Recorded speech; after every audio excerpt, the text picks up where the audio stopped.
Livro de Eclesiastes, cuja autoria é reputada a Salomão, escrito em cerca de 935 a.C. Eclesiastes, que o texto, que a palavra hebraica é traduzida como aquele que reúne uma assembleia para lhe dirigir uma palavra, ou seja, é uma pregação.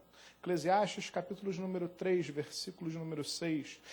Salomão, ele escreve o livro de Cantares na sua juventude, o livro de Provérbios quando ele estava na sua meia-idade, e Eclesiastes é o livro escrito por ele na sua idade mais avançada, mais experiente, depois de viver muitas frustrações, depois de viver muito da luxúria do mundo, de errar muito, de pecar muito, ele aqui nos traz um cabedal de sabedoria. Eclesiastes, capítulo de número 3, versículo de número 6. E se você achou e assim pudesse colocar de pé para a leitura prefacial desse texto nessa noite. Eclesiastes, capítulo de número 3, versículo de número 6. Assim diz a palavra do Senhor. Versículo de número 1, perdão. Vamos pelo versículo de número 1. E depois pulemos para o 6. Tudo tem o seu tempo determinado. Há tempo para todo o propósito debaixo do céu. Versículo 6. Tempo de buscar e tempo de perder. Oremos. Pai amado, em nome de Jesus, Senhor, eis aqui uma pequena porção da Tua santa e preciosa palavra. Porção essa, todavia, Senhor, que cura, que salva, que liberta, que transforma vidas. Então, Senhor, em nome de Jesus, te pedimos nessa noite que não seja diferente. Toma esse lugar com Teu Espírito Santo. Toma as nossas vidas com Teu Espírito Santo. Enche esse lugar com a Tua glória, com a Tua majestade. Queremos Te sentir, queremos Te tocar, queremos Te ouvir. Queremos, Deus, ouvir a Tua direção. Senhor, no momento onde haveremos de pregar sobre perda, Pai, quem aqui gosta de perder? Ninguém. Mas como é difícil pregar sobre perda, como é difícil falar, proclamar num púlpito que há tempo de perder. Então, Deus, sobre essa palavra, vem em nós, Deus, falando aquilo que Tu tens para falar conosco e não aquilo que nós queremos ouvir. Quebra toda a barreira no mundo espiritual. Lança por terra agora em nome de Jesus e leva nossas mentes cativas a Ti, para que possamos ouvir, compreender, discernir 100% daquilo que Tu separaste nessa noite para cada um de nós. Fala conosco, Paizinho, e me usa. Em o nome de Jesus. Amém, amém. Glória a Deus. Pode tomar o seu assento. Aleluias. Quero nessa noite pregar sobre algo difícil de ser pregado num púlpito, né? A gente vê muito culto da vitória, culto da conquista, culto dos milagres, culto da prosperidade. Agora, se botar o título do culto de culto da derrota, ninguém vem. Se eu falar assim, se falar de um culto, olha, hoje o culto é sobre perda, olha, o pessoal vai perder o culto. Não vai querer ouvir, porque, infelizmente, as pessoas ainda são levadas a vir à casa de Deus, querendo ouvir aquilo que lhe é favorável, aquilo que deseja, aquilo que o seu coração, aquilo que acha que o seu coração quer ouvir. Mas nem sempre o que Deus tem para nós é aquilo que nós desejamos ouvir. Nessa noite eu quero falar um pouco sobre perda. Nessa noite eu quero falar um pouco sobre como nós balanceamos, como nós mensuramos, como nós aceitamos a perda. E como, a contrário senso, muitas vezes não aceitamos a perda. E quão prejudicial isso é. Porque o Senhor, a palavra de Deus vai nos ensinar, como lido nesse versículo prefacial, que há tempo de perder. Se há tempo de perder e eu recuso perder, eu estou perdendo muito mais. Se eu não reconheço que há um tempo de perder na minha vida, quando o tempo da perda chegar, eu não vou conseguir enfrentar. Eu não vou conseguir aceitar. Eu não vou conseguir superar. E eu quero já começar a te colocar nesse momento, a te convidar a fazer uma reflexão sobre a sua vida. O que você perdeu? O que você perdeu de mais precioso? O que você tem medo de perder? O que mais te atemoriza perder? É seu emprego? É sua família? O que te conduz? O que te assusta? O que te apavora? Faça essa dupla reflexão. Comece a fazer esse momento 2 reflexões na sua vida. A primeira é aquilo que você perdeu. E a segunda é aquilo que você tem medo de perder. O Senhor Jesus, em dado momento, ele vai falar de 3 parábolas que, olha, se você não reparar com muito carinho, com muita atenção, com muito cuidado, talvez você não identifique que as 3 parábolas falem sobre perda. E que as 3 parábolas tenham o mesmo viés, o mesmo objetivo, o mesmo contexto, apesar de tão diferentes. E sobre essas 3 parábolas eu quero meditar nessa noite. Porque são 3 parábolas ditas, proclamadas no mesmo momento do Senhor Jesus. Onde ele, de uma maneira muito sutil, fala sobre perda. Eu te convido que você abra no Evangelho segundo Jesus, capítulo de número 15, a partir do versículo de número 3. O Evangelho segundo Lucas. Eu ouvi umas carinhas assim, eu falei alguma coisa errada. Então, falei o quê? Evangelho segundo Jesus? Evangelho segundo Jesus é ótimo. Evangelho segundo Lucas. Evangelho do Senhor Jesus, segundo Lucas. Pronto, talvez a minha mente estivesse levada nesse sentido. Mas adorei que eu vi as carinhas que me entregaram que eu falei algo que não condizia. Lucas capítulo 15, versículo de número 3. Lucas capítulo de número 15, versículo de número 3. Parábola muito conhecida. Parábola intitulada pelas editoras. Lembrando que esse título em negrito, ele não advém do texto original, é algo que o homem colocou como uma forma de facilitar a leitura, a compreensão. Parábola da ovelha perdida você conhece. Mas vamos ver a parábola da ovelha perdida, junto com a parábola da dracma perdida e junto com a parábola do filho pródigo, para conseguir identificar porque essas 3 parábolas juntas falam sobre perda. Parábola da ovelha perdida, Lucas capítulo 15, versículos número 3. Assim diz a palavra do Senhor. Então lhes propôs Jesus esta parábola.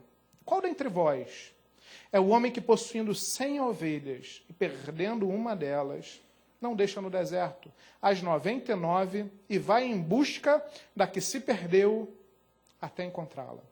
Achando-a, põe-na sobre os ombros, cheio de júbilo. Para aqui. Essa primeira parábola ela vai tratar de um pastor que tem 100 ovelhas. Em dado momento, uma dessas ovelhas se desgarra. Uma dessas ovelhas se perde. E qual é a postura desse pastor? Ele larga as 99 ovelhas e vai atrás daquela. Aqui estamos falando de um pastor que tem 100 ovelhas. Quando começa a ter uma compreensão, se eu fizer um cálculo aqui muito por alto, se eu perdi uma em 100, qual foi a minha perda? 1%. É irrelevante. 1%, meus amados, olha, num viés lógico, usando a nossa mente, usando o nosso dia a dia, se você tem 100 reais na carteira, você perde R$1, será que você perdeu tanto assim? Será que é algo valioso para você? A postura desse pastor, entretanto, é largar as 99 e ir atrás daquela que se perdeu. Ele vai atrás de uma, 99 podem se perder, afinal o seu pastor foi para um outro lado. Mas olha, um pastor, as ovelhas reconhecem a voz do pastor, já pregamos aqui sobre isso numa série de mensagens, agora nem me recordo qual, mas eu lembro que eu preguei sobre isso aqui, né? Sobre a ovelha reconhecer a voz do seu pastor, sobre todo o processo de pastoreio que envolvia nessa época o costume. Aquele pastor tinha confiança naquelas 99 ovelhas, sabia que elas não iriam se perder, ainda que ele se afastasse um pouco. Mas ele arrisca. Ele assume um risco de ir atrás de uma ovelha. Mas eu quero aqui começar a focar no quantum, na quantidade, na importância, no volume. Meus amados, 1 em 100 é muito pouco. Como eu falei, perder R$1 de 100, talvez não nos faça falta, talvez não nos desespere. Porque o homem, a mulher, nós, na nossa mente racional, raciocinamos assim. Colocamos muitas vezes valor nas coisas. Colocamos muitas vezes que, olha, perder 1 em 100, eu ainda estou no lucro. É verdade ou não é? Será que só sou eu? Quando olhamos, aceitamos, olha, para pensar na sua vida. Para pensar no 1%. Para pensar em coisas pequenas que você já perdeu. Pequenas, de pequeno valor. 1 em 100. Você se recorda? Talvez você não se recorde. Agora, de nada. Ou você até se recorda de algo, isso daqui eu perdi, mas era tão bobo. Mas a maioria de nós aqui não vai lembrar. Sabe por quê? Porque não damos valor às pequenas coisas. Porque muitas vezes somos levados a valorar, a atribuir um valor a algo pela sua quantidade, pela sua robustez. A maioria das pessoas aqui não deve lembrar daquilo que perdeu, que achava irrelevante. Uma perda, 100 ovelhas, 1%. Uma perda tão ínfima. Só que o Senhor Jesus, e lembre-se que o texto original eram rolos, né? Não eram divididos em capítulos. Então, uma fala postergada, prolongada do Senhor Jesus. E ele continua avançando agora para a parábola do dracma perdida. Vamos para o versículo de número 8, de Lucas capítulo 15. Ou, qual é a mulher que, tendo 10 dracmas, se perder uma, não acende a candeia, varre a casa e procura diligentemente até encontrá-la, achá-la? Há pouco tempo, eu não lembro se é tão pouco tempo assim, mas eu me dediquei um culto a pregar sobre a parábola da dracma. Olha o Júlio lembrando. O Júlio fazendo assim com a cabeça, que legal. A Tati também balançou a cabeça, que benção, hein, que benção. Eu preguei sobre essa passagem, esmiucei todo o contexto histórico judaico atribuído a essa parábola. Lembrando que o Senhor Jesus muitas vezes se dirigia ao povo judeu. E por se dirigir ao povo judeu, ele usava de questões, características, peculiaridades atinentes àquele povo. Então, muitas vezes a gente vai ler numa leitura fria, a gente não vai identificar a sutileza, a profundidade, muitas vezes, do verso. Então, essa mulher, ela tem uma característica muito especial. Quem era essa mulher? E aí, quem balançou a cabeça?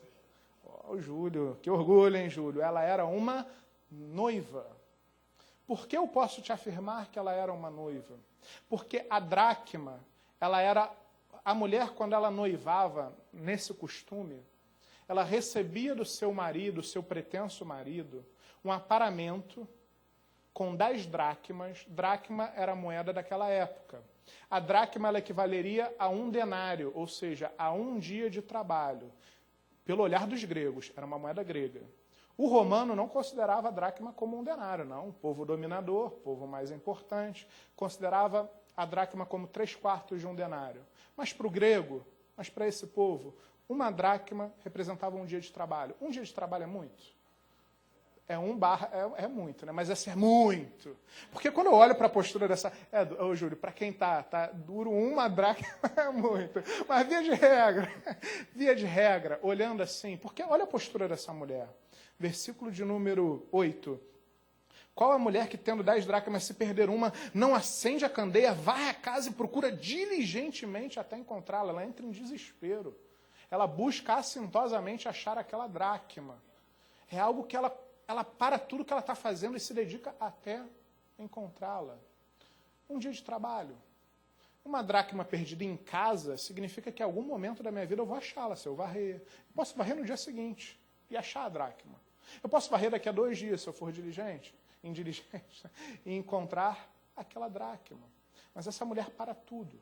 Essa mulher se coloca numa posição de buscar essa dracma desesperadamente, diligentemente. Por quê? Esse aparato de dracma, contendo 10 dracmas, o noivo dava para sua noiva e ela representava uma aliança. Qualquer pessoa que olhasse para aquela mulher com aquele aparato na cabeça, eu trouxe até a imagem no dia do culto, com as 10 dracmas no seu véu, a pessoa identificava que era uma mulher aliançada. Então era uma noiva que as pessoas olhavam e diziam, é alguém aliançado. Só que tinha uma grande questão afeta isso. Aquela dracma, aquele aparato, se não tivesse completo, se o noivo surpreendesse a sua mulher sem as dracmas, sem esse aparato, ainda que faltando uma única dracma, era a causa legal para a ruptura do noivado. Aquele homem poderia olhar para aquela mulher e romper o noivado. Porque ao não usar a dracma, que era algo precioso que representava a aliança, ou ao usá-la de maneira incompleta, para a cultura da época, aquela mulher era reputada como desleixada, descuidada. A aliança da Marina está lá está lá com o Orives, né, fazendo... Ai, meu Deus, qual é o nome, menina? Está polindo. Então ela está desculpada ainda. E a gente não está sob esse costume, viu, varão? Mas, enfim, a mulher, ao ser surpreendida sem o seu aparato completo, ela era considerada desleixada. Então o homem olharia para aquela mulher e diria, essa não vai ser uma boa esposa. Ela é desleixada. Se já noiva já está mostrando sinais de ser desleixada, não serve para casar.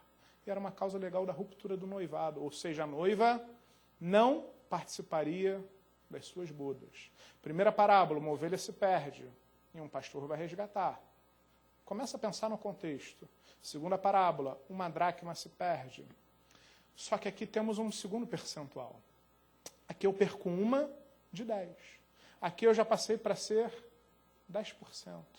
Sob um olhar de percentual, perder uma dracma em 10 é 10%.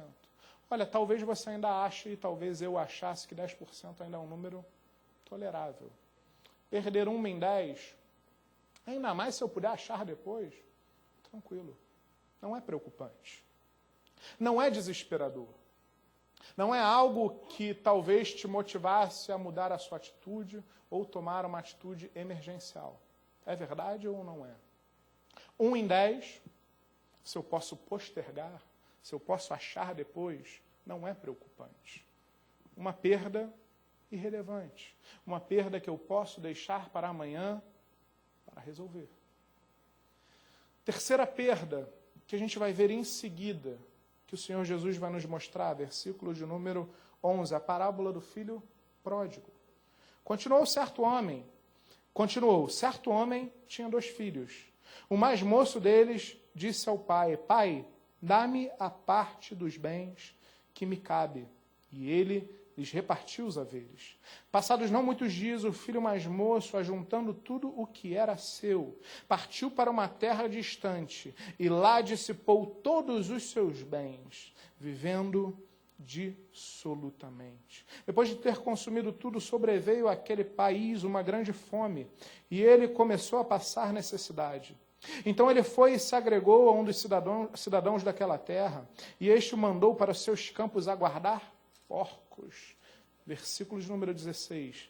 Ali desejava ele fartar-se das alfarrobas que os porcos comiam, mas ninguém lhe dava nada. Lembrando, alfarroba naquele tempo era a comida que eles davam em último caso, na escassez para o porco. Não era nem a comida do porco, era a comida em época de escassez, era o pior. E aquele homem desejava, pois não tinha mais nada. Então, caindo em si, disse, quantos trabalhadores de meu pai têm pão com fartura, e eu aqui morro de fome? Levantar-me-ei e irei ter com meu pai, e lhe direi, pai, pequei contra o céu e diante de ti. Já não sou digno de ser chamado teu filho. Trata-me como um dos teus trabalhadores. E levantando-se, foi para seu pai. E o que é mais lindo, que você conhece a história, o seu irmão vai ficar chateado pelo tratamento que o pai dispensa ao filho quando ele chega. E aqui eu quero te mostrar mais uma vez que o Senhor Jesus quer falar com o contexto da perda. Porque olha o versículo de número 32.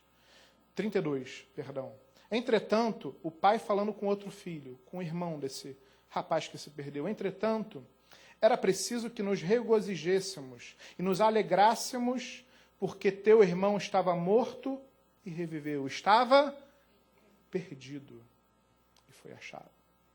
3 parábolas seguidas, 3 parábolas sobre perda. Aqui tomou uma outra dimensão.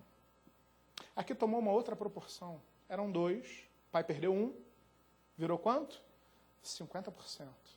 Olha que curioso, você já tinha notado que essas 3 parábolas tratavam de uma perda progressiva?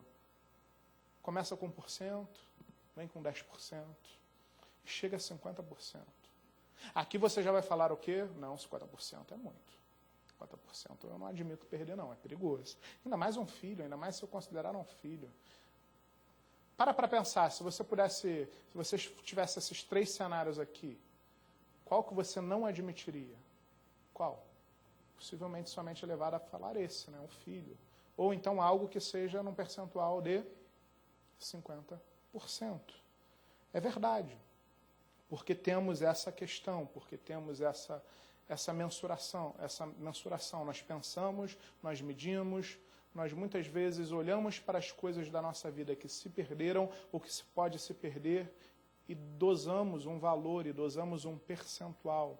Deixamos para lá aquilo que parecia pequeno e nos preocupamos com aquilo que parece mais voluptuoso, mais volumoso. É assim ou não é? Será que é só comigo? Todos nós não somos assim? Olhamos para um todo, olhamos para um muito e medimos as coisas e aceitamos perder aquilo que aparentemente valia pouco. E agora vamos ver mais uma situação que eu esqueci de botar no esboço e graças a Deus eu lembrei o versículo, que é um outro momento onde uma perda ela é colocada em xeque, onde alguém poderia perder algo. E aqui a gente vai chegar a uma situação extremada.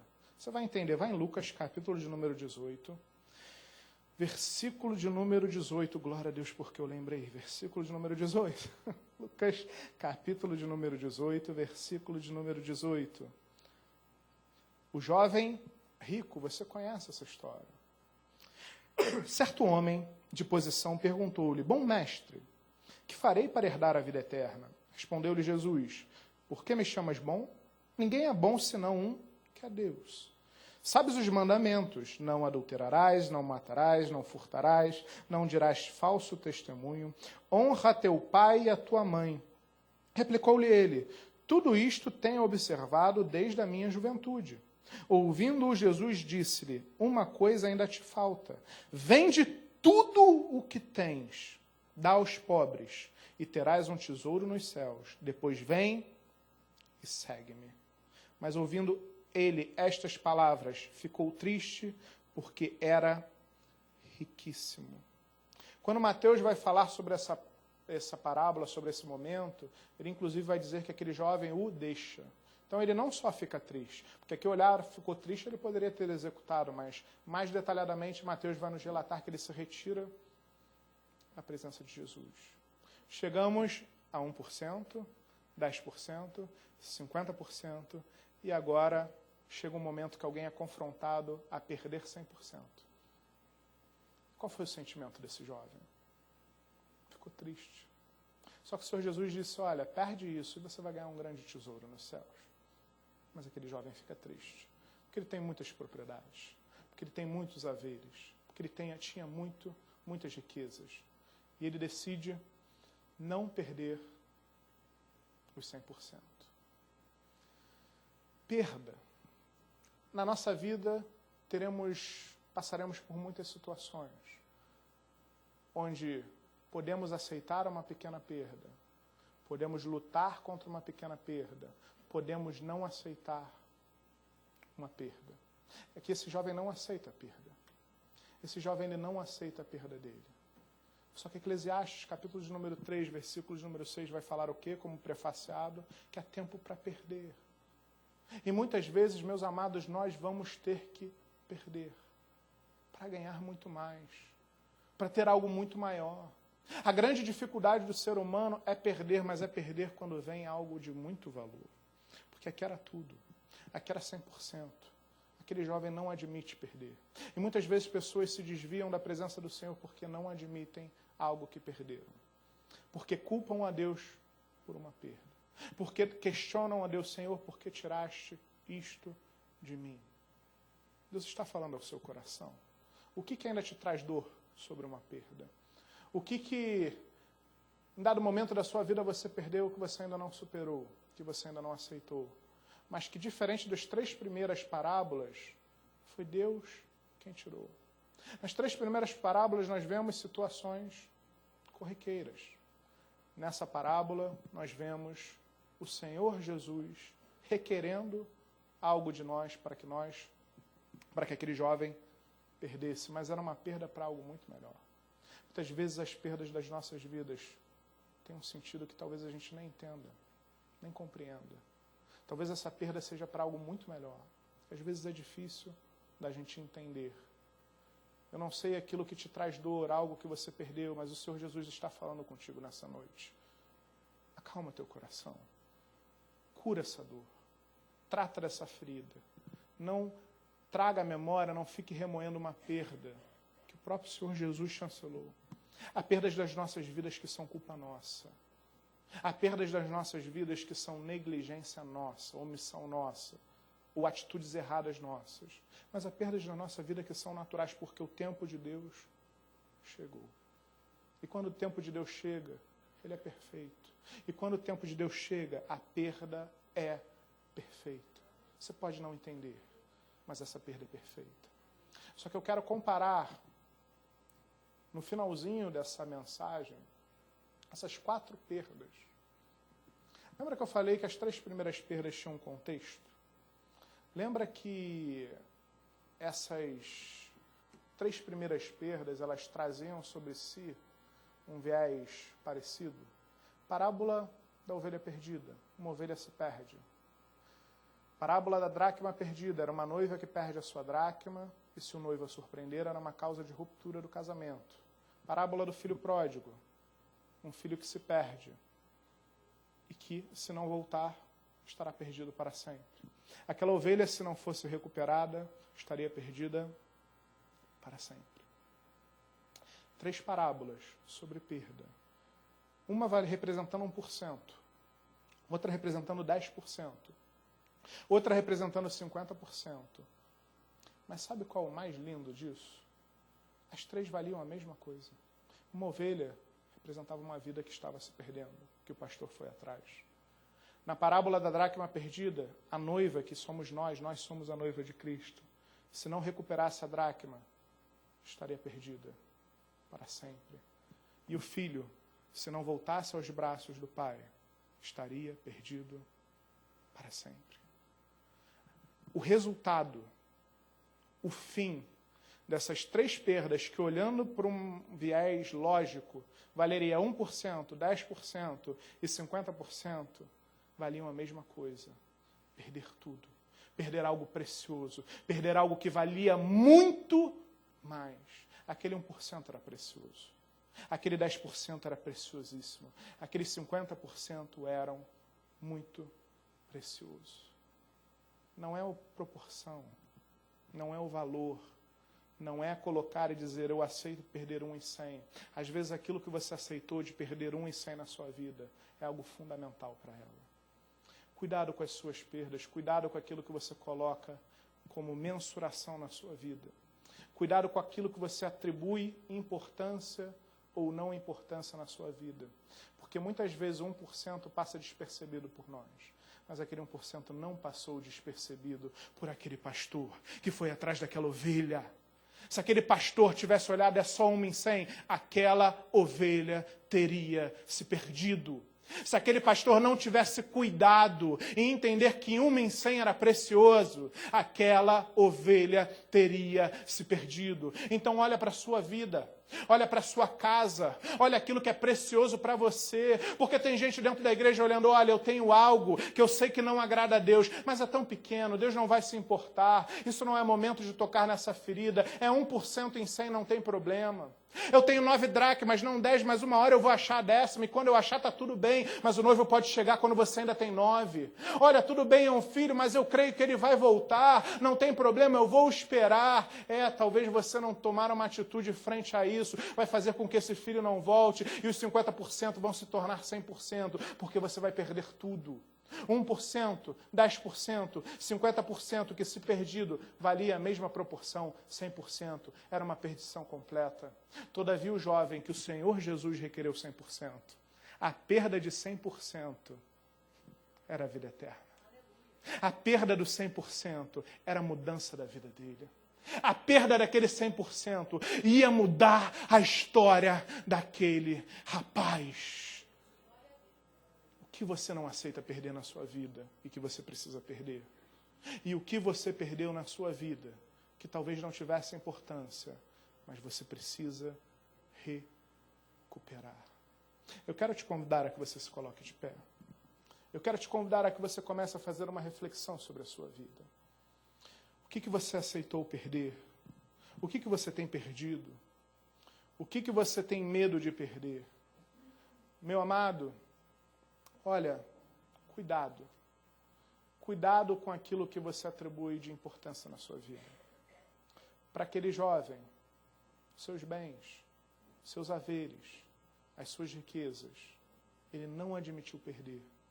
E por conta disso, ele perdeu a sua salvação. A parábola do filho pródigo, a parábola da dracma perdida, a parábola da ovelha que se perde, ela tem um viés escatológico, ela fala sobre a volta de Cristo. Meu amado, não podemos estar sempre 99% na presença de Deus. 99% é insuficiente.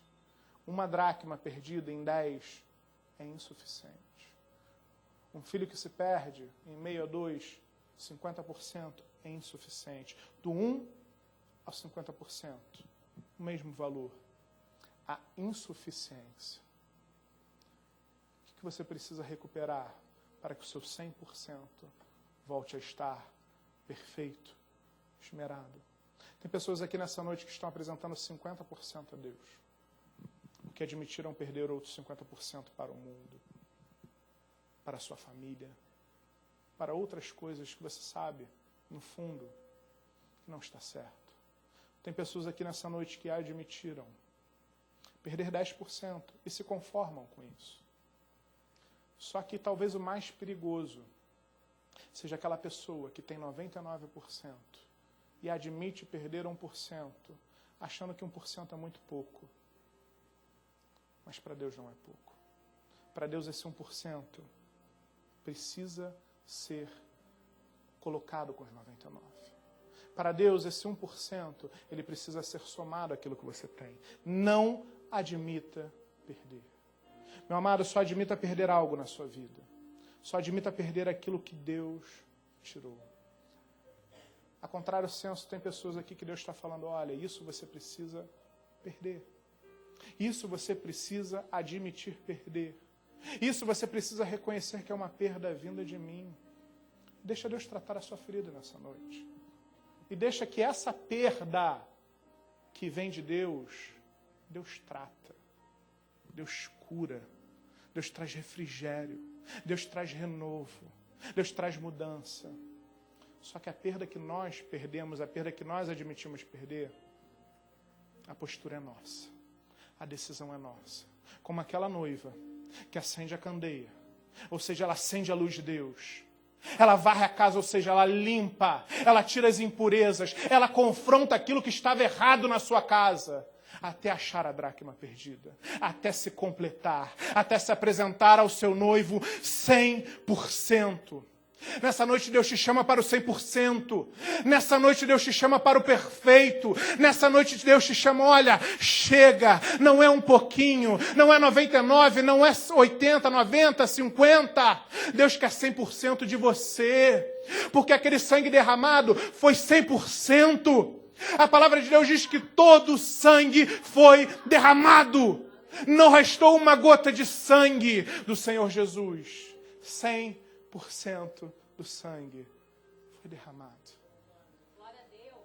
E Deus exige de nós. E Deus espera de nós. 100%. Aceite perder aquilo que vem de Deus. E não aceite perder aquilo que possa parecer tão pouco para você. Que muitas vezes é algo muito precioso. Feche seus olhos. Eu quero encerrar lendo um versículo para vocês, para a igreja, mas preste atenção naquilo que Deus está falando no seu coração. Mateus capítulo de número 16, versículo de número 24. Então disse Jesus a seus discípulos: se alguém quer vir após a mim, a si mesmo se negue, tome a sua cruz e siga-me. Porquanto quem quiser salvar a sua vida, perdê-la-á. E quem perder a vida por minha causa, achará. Admita tão somente perder a sua vida aqui num contexto metafórico para o Senhor Jesus. A única perda aceitável na nossa vida espiritual é aquilo que o Senhor Jesus requer de nós. É aquilo que o Senhor Jesus toma de nós. É aquilo que o Senhor Jesus tira de nós. Hoje é a noite de você se apresentar 100% na presença de Deus. Hoje é a noite de você não mais admitir se apresentar 90%, 50%, 99%. Deus te trouxe aqui Porque Ele deseja no seu coração, no seu mais profundo, olhar para a sua vida e dizer: eis aí, meu filho amado, minha filha amado, a quem eu me aprazo, a quem eu tenho prazer, a quem eu olho e digo, é fiel. Aquele que eu olho e digo, tem cumprido a minha palavra. Aquele que eu olho e digo, tem sido 100%. E meu amado, quando diz 100%, não significa que você não vai pecar. A diferença nossa para o mundo não é o não pecado, mas a irresignação. É o nosso inconformismo com o pecado. Você chegou 100% quando você não admite mais pecar 1% na sua vida. Você chegou para 100% quando você erra e entende: eu errei, mas eu tenho um advogado junto ao Pai. Jesus Cristo, o homem, o justo, aquele que derramou o seu sangue e me purificou desse pecado. Me apresentar 100% a Deus é entender que quando eu errar, eu vou me arrepender e eu não vou admitir errar de novo naquilo. Pega esse 1%, recupera nessa noite. Pega aquele 10% e recupera nessa noite. Pega os 50% e recupera nessa noite. E não esteja envergonhado, meu amado. Talvez você tenha entrado aqui nessa noite dizendo: eu estou sujo, eu sou esse de 50%. Mas você, 50%, vale tanto quanto o que tem 99%. Deus não vai olhar para essa proporção. Deus olha para a tua vida e diz: eu te quero 100% na minha presença. Então hoje é a noite de você deixar as suas mágoas, as suas dores. É noite de você admitir aquilo que Deus tirou de você, mas para algo melhor, para um propósito dele, porque havia um tempo de perder. Há um tempo para perder nas nossas vidas, e admitir a perda é estar 100% na presença de Deus. E muitas vezes não permitir uma perda é se apresentar 100% na presença de Deus. Eu não sei como você entrou aqui nessa noite, mas Deus está falando ao seu coração. Eu quero te convidar, coloque a mão no seu coração. Comece a pensar naquilo que você precisa recuperar, como aquela mulher, como aquele pastor, como aquele pai. Algo na sua vida que você precisa recuperar, que você precisa pegar para que o 100% se aperfeiçoe. E há pessoas aqui que precisam aceitar, admitir, compreender que muitas vezes quando Deus tira algo de nós, algo valoroso, algo precioso, às vezes algo que representa tudo, como era para aquele jovem, perder em Deus é ganhar. Perder em Deus é cura. Perder em Deus é transformação. Perder em Deus é salvação. Deixa esse sentimento fluir. Deixa Deus tocar nessa ferida. Deixa Deus tocar nessa dor. Deixa Deus te curar nessa noite. Deus te trouxe aqui para te curar dessa perda. Deus te trouxe aqui para dizer: filha, filha, eu tenho visto as tuas lágrimas, eu tenho visto a tua dor. Mas deixa a mão de Deus entrar nessa hora. Deixa a mão de Deus curar você. Mas para que essa cura se aperfeiçoe, você precisa aceitar a perda. No momento que você aceita, Deus vem, toca e cura. E nessa noite Ele te trouxe aqui para te curar. Pai amado, em nome de Jesus, Senhor, nos apresentamos aqui nessa noite, Pai, te pedindo: Deus, vem sobre nós.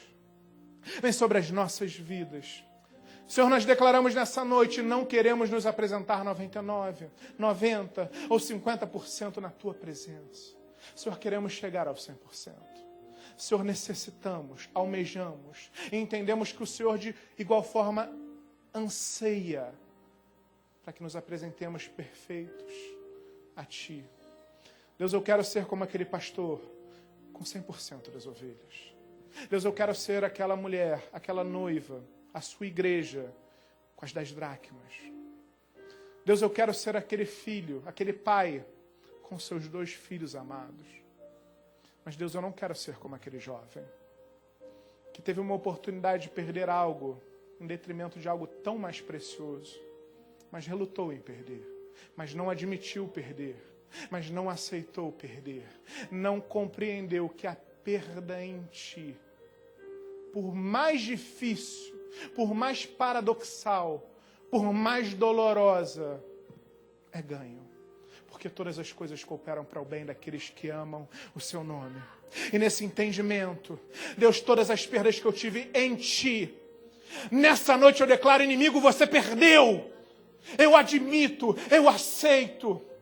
E eu permito que Deus me cure nessa noite, porque agora eu vou rumo ao alvo, a soberana vocação. Eu vou seguir aquilo que Deus tem para a minha vida. Eu vou renunciar a essa perda, eu vou aceitar essa perda. Eu vou ser curado, curada dessa perda. E vou avante, mais forte, para buscar aquilo que Deus tem para a minha vida. Pai, em nome de Jesus, vem com teu Espírito Santo sobre essas vidas nessa noite. Tocando nesse coração, tocando nessa dor, tocando nessa ferida, derramando teu bálsamo de cura. Pai, muito obrigado pelas perdas das nossas vidas, porque sabemos que cada perda tem um propósito seu. Igreja, ainda de olhos fechados, eu quero te fazer um convite.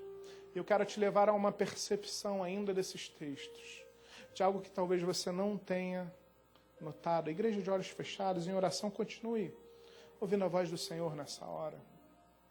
Na primeira parábola, uma ovelha se perde. E a ovelha que se perde, um pastor vai atrás dela. Essa parábola, esse pastor é o Senhor Jesus. Nessa parábola, Jesus nos mostra que ele vai atrás de uma única ovelha, se necessário.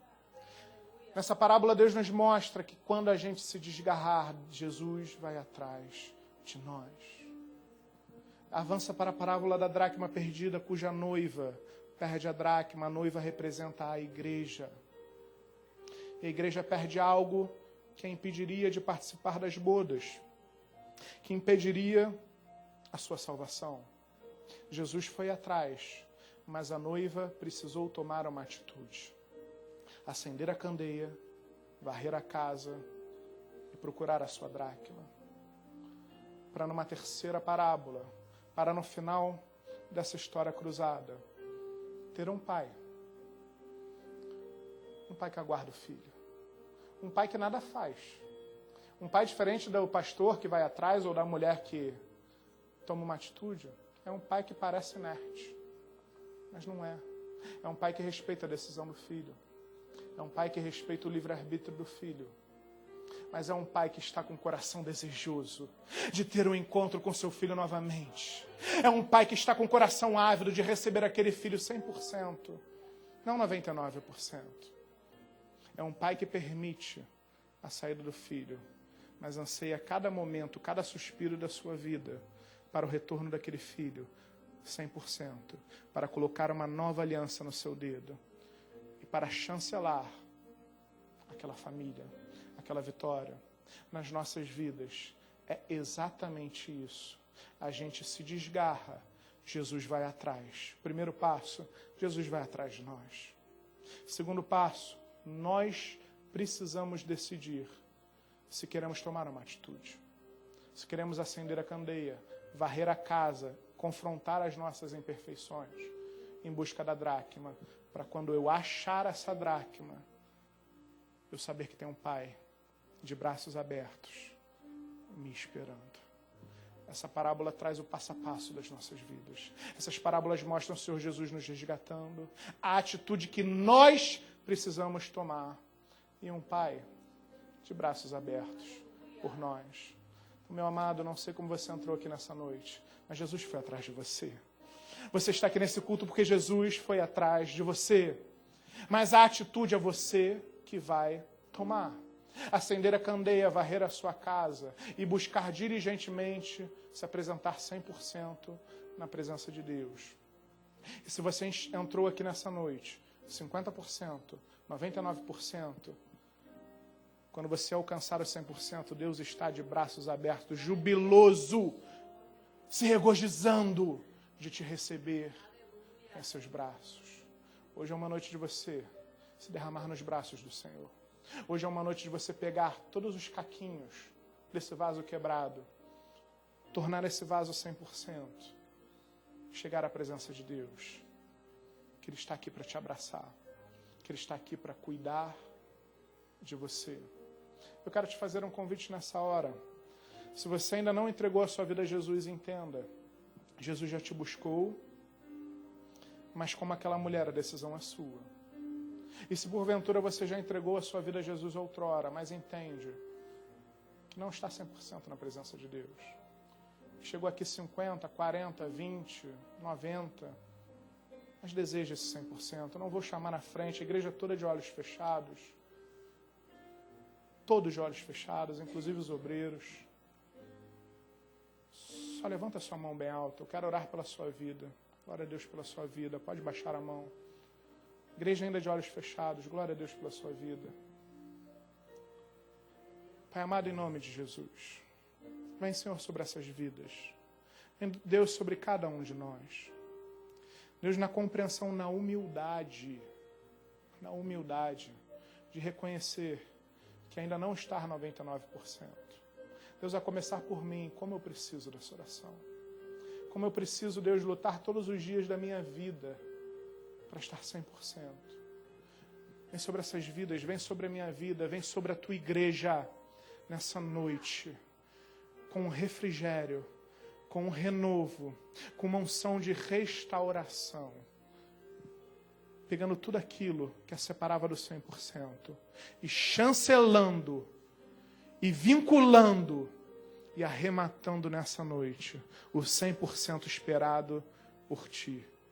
Muito obrigado, Paizinho, por tu ser esse Pai, que em meio aos nossos erros, às nossas fraquezas, os nossos medos, as nossas derrotas, as nossas perdas, se mantém de braços abertos para nos abraçar e para fazer uma festa quando chegamos a esse 100%. Pai, te pedimos em nome de Jesus, mantenha a tua igreja 100%, mantenha a tua noiva 100%, porque queremos, ansiamos, desejamos participar daquele grande dia contigo, rumo à eternidade, ao lado do Senhor. Muito obrigado, Paizinho, nós te louvamos, nós te adoramos em o nome de Jesus. Amém, amém. Se você crê nisso, dê um glória a Deus, dê um amém, uma salva de palmas para o Senhor, amém.